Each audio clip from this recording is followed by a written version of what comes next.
LangGraph versus LlamaIndex. Which AI framework should you use for RAG, agents, and workflow automation? So in this video, I will walk you through the both so you can choose the best one for your project. So make sure to like and subscribe. So for the first one, their purpose and use cases. LangGraph is ideal for building multi-agent applications with memory and step-based reasoning. It's built on top of LangChain and adds execution graphs that are great for complex workflows.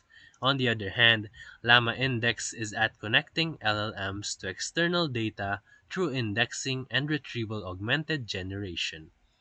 Number two, or the second one, is their ease of use.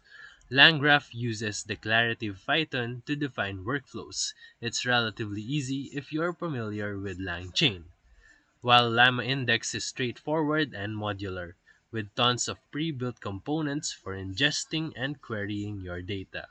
Third one is their integration.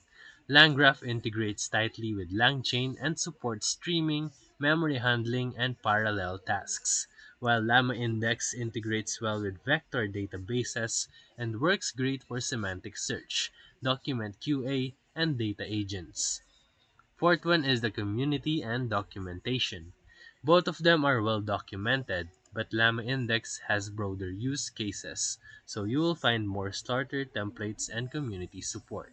So, for final verdict, you can go for LangGraph if you need complex multi-agent workflows with memory and structure, and you can choose LlamaIndex if your focus is on RAG pipelines, intelligent search, or connecting LLMs to structured data.